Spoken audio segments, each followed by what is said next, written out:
What's up? I'm here to tell you. Yeah, you. Who, you? Yes. I'm here to tell you how to build some characters.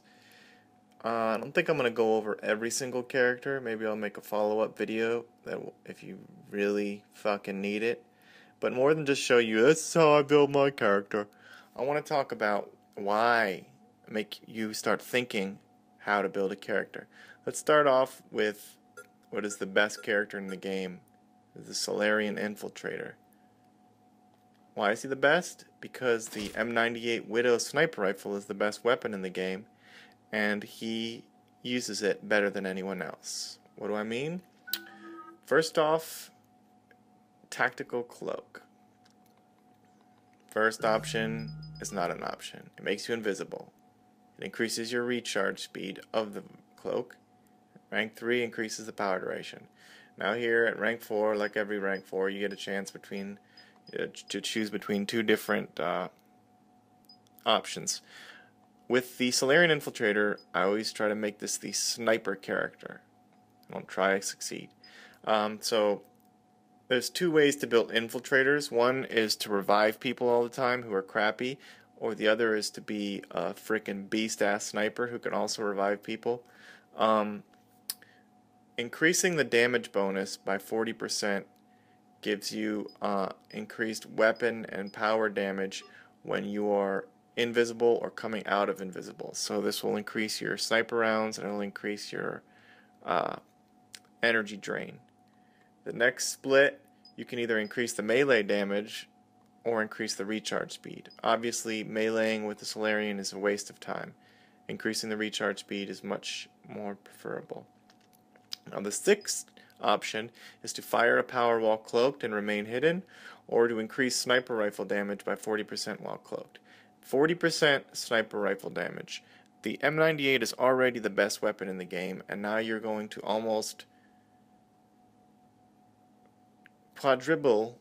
I don't know, you're not almost doubling it, but you're increasing it by 40%. It's pretty sick right there. So now he's a sniper. Good. Proximity mine, go ahead and skip this. Why am I skipping this?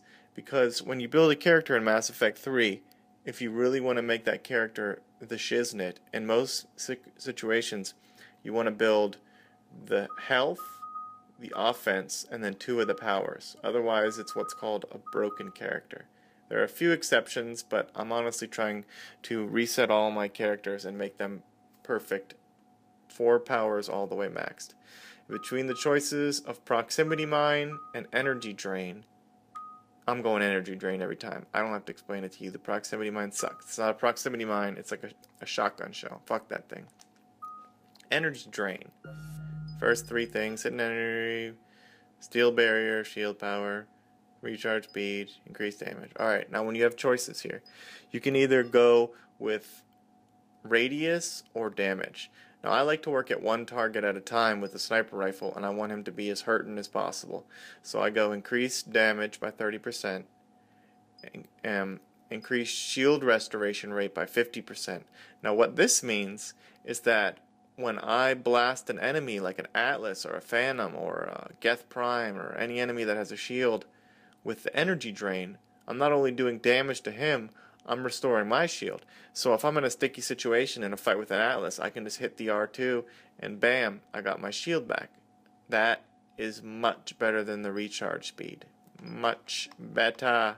Much better. Last option is to reduce damage taken by 40 per second and gaining a temporary layer of armor, or to increase damage by 40%. Now you can go either way with this.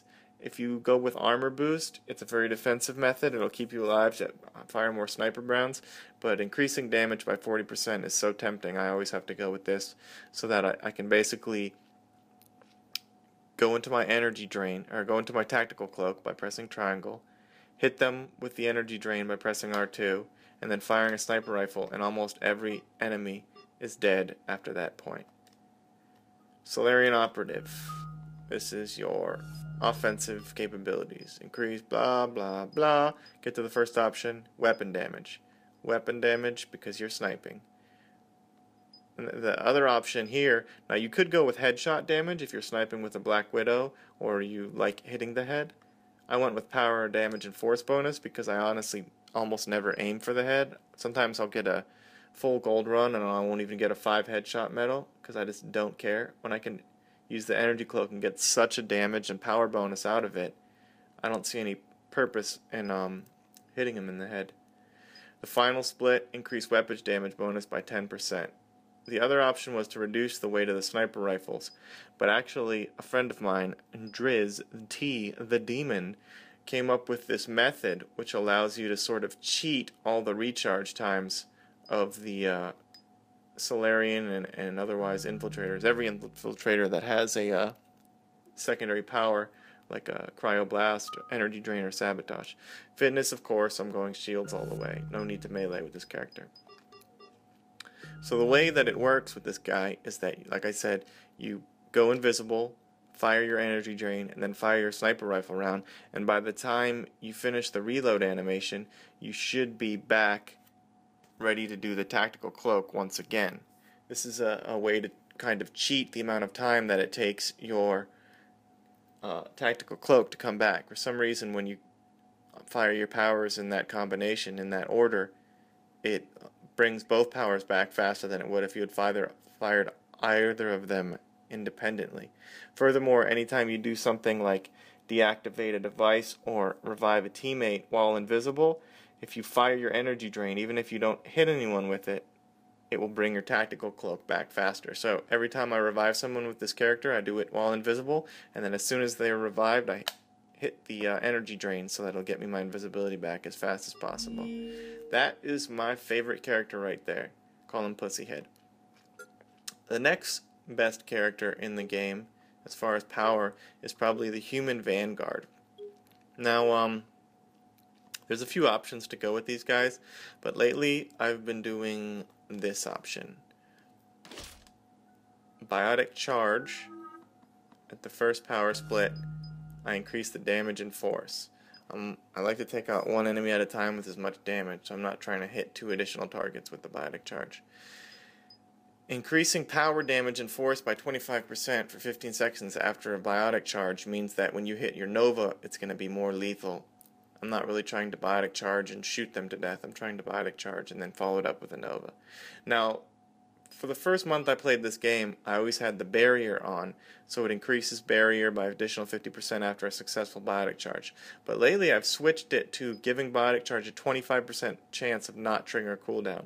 And the reason I do this is strictly because 1 out of every 4 Biotic Charges you do, you can do a second Biotic Charge right immediately afterwards. And that is just so fun. I cannot you know what I mean. It's awesome. Do it. Don't be a bitch. Shockwave, I used to have this leveled up partly, and the character was thus broken.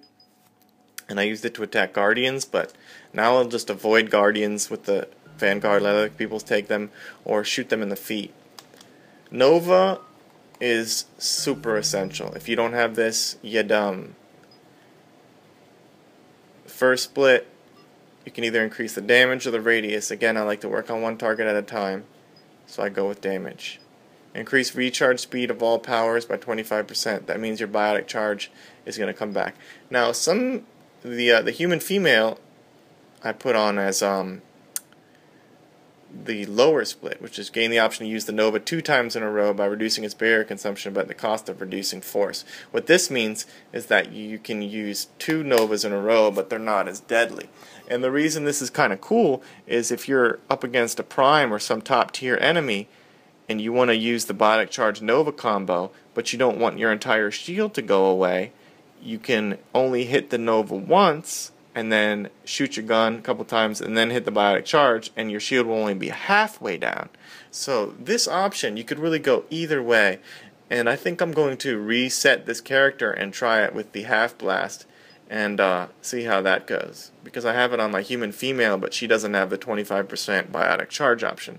It might be interesting to be able to occasionally do 2 Biotic Charges in a row and do 2 Novas in a row as well. That could be fun. I'm going to try that. But this option, it's good both ways. The final option is to increase the damage to barrier, shield, and armor targets by 100%, or have a chance for Nova not using up barriers. Now, I haven't tried this one, but that might be fun too. Again, it really is up to you, but increasing damage to barrier, shields, and armor targets, that is very hard to pass up, especially since the most tough enemies to fight on this game all have barriers, shields, and armor. So most likely I'm going to go ahead and leave that the way it is. Alliance training, power damage, decrease the weight. I want power because this character is really not a weapon character, it's a power character. If you do headshot damage, you must be joking. For the final option, it's either weapon damage, don't need it, or decrease the weight of all weapons. And what that does is weapon weight obviously hinders your ability to continue to hit the biotic charge. And then shield. You definitely want to go shield with this character because that's where your Nova attack comes out of. Now what I'm trying to do here is explain to you the reasons why you set things the way they are. This game is all about power to weight ratio, the ability to redo powers over and over again. Are you going to make this character a gun character, or are you going to make the character a power character? Why would you do that? The last character I'm going to show you how to level up is the Human Male Adept. Now, this character is sort of a support character that's designed to set up biotic detonations. And the good way to set him up is to use a reset powers card so you don't have to have the singularity, and to use a combination of warp and shockwave. With warp, increase the force and damage and impact radius of combo detonations. See, as opposed to increasing the damage of this alone, what you want it to do is have your shockwave set off the detonation. So go with that on the first split if you so choose. Increasing weapon damage versus increased damage and duration. I'm going to go with damage and duration. This is not a weapon character. Increased damage to barrier and armors versus recharge speed. Definitely damage to barrier and armors. Always go with barrier and armors because we're not fighting first wave, we're fighting for the last wave. Alright, now for shockwave, the first split, increasing the impact radius because the shockwave is very narrow and hard to hit targets with, and it's slow traveling. So I found that increasing the radius and increasing the distance is very helpful. Obviously, I would have loved to have gone with increased force and damage of biotic detonations by 50%, but when the shockwave didn't reach as far, I wasn't even getting detonations half the time because it just it teetered out before it even got to the enemies. So in this case, although you're tantalized by the option of increasing the blast of the detonation, you're not going to get those detonations unless you're right in front of the enemy, in which case he's already killed you on gold. So I went with distance. Now here, the 6th rank, you have the option to suspend the targets in the air or increase the recharge speed. Now, suspending targets in the air seems like a fun thing, but then they float away, you forget that they're still alive, they get back up, and they shoot you in the back. I hate this. It looks cool, but it sucks. Go with the recharge speed. And then for alliance training, power damage, weight of weapons, just like the Vanguard, and fitness, shield. These are 3 of my favorite characters to use. I hope you experiment with some of my tactics. Feel free to not do it and fail at your leisure. But as long as you're thinking about why you're doing it, you can't be doing it wrong unless you're dumb.